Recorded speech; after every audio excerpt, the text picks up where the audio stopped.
dari kelompok 8 dengan anggota saya Putri Wahyu Ramadhani dengan nomor NPM 221606165. Saya Lucia Putri Wahyu Nantias dengan NPM 22140609190. Dan saya Miftahul Thomas Baktiar dengan NPM 22140606285. Pernahkah kamu pergi ke hutan?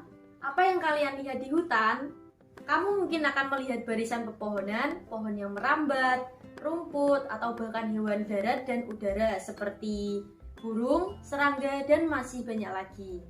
Bukan hanya itu, di hutan juga ada air, udara, tanah, dan cahaya matahari, dan semua itu adalah bagian dari ekosistem hutan. Apakah kalian tahu yang dimaksud dengan ekosistem?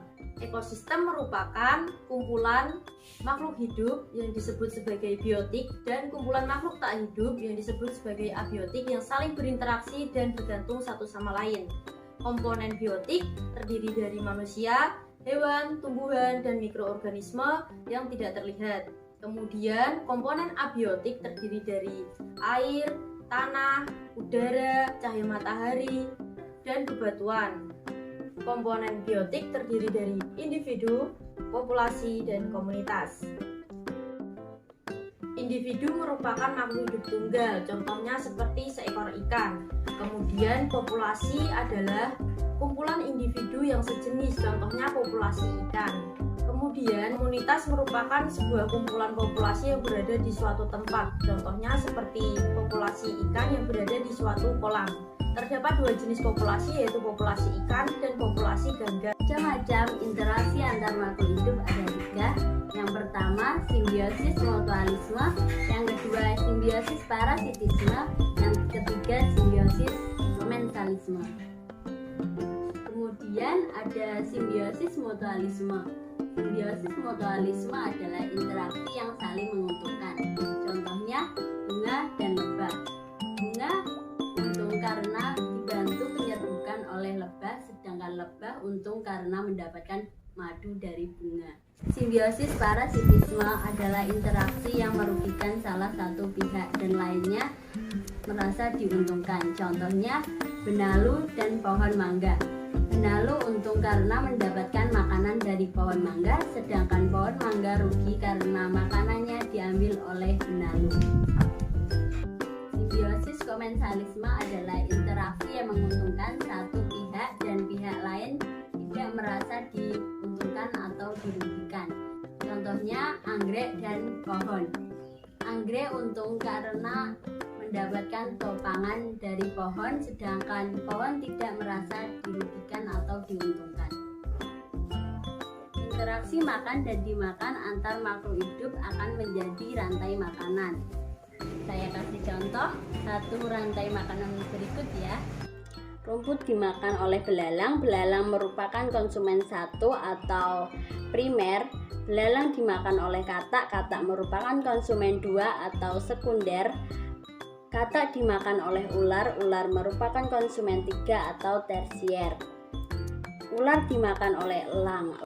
Elang adalah puncak dari rantai makanan karena tidak dimakan oleh hewan lainnya.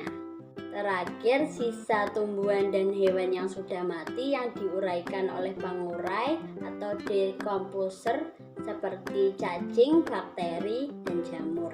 Konsumen pada rantai makanan adalah hewan herbivora, omnivora, karnivora. Hewan herbivora suka makan tumbuhan, contohnya sapi dan kuda. Hewan omnivora suka makan tumbuhan sekaligus daging, contohnya seperti monyet. Hewan karnivora suka makan daging, contohnya elang. Ekosistem bukan hanya hutan saja loh. Ekosistem banyak sekali jenisnya. Ada ekosistem alami. Ekosistem alami terbentuk secara alami tanpa campur tangan manusia, contohnya seperti hutan, sungai, dan laut.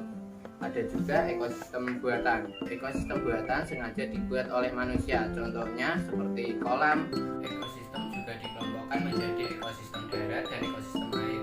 Ekosistem darat contohnya yang pertama yaitu ekosistem hutan hujan tropis yang memiliki curah hujan tinggi dan lebat. Jenis hewan dari tumbuhan di hutan ini sangat beragam. Yang kedua, ekosistem sabana, yaitu rumput yang diselingi dengan pohon palem. Yang ketiga, ekosistem padang rumput, yaitu area rumput yang luas dan diselingi dengan semak. Yang keempat, ada ekosistem gurun atau padang pasir yang kering dan panas. Yang kelima, ada ekosistem taiga yang biasanya tersusun dari suatu jenis tumbuhan seperti cemara atau pinus. Ekosistem air juga banyak jenisnya. Ada ekosistem air tawar, ada ekosistem air asin, ada ekosistem air payau. Ekosistem air tawar contohnya danau, kolam, dan sungai. Ekosistem air asin contohnya terumbu karang dan laut dalam. Ekosistem air payau adalah peralihan antara air tawar dan air asin, contohnya ekosistem muara sungai dan teluk pantai. Nah, itu tadi adalah materi ekosistem yang sudah kami jelaskan.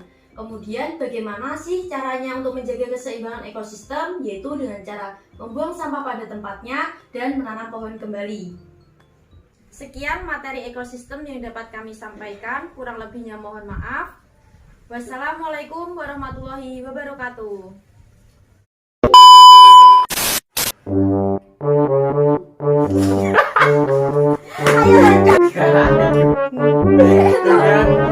Di kemudian ada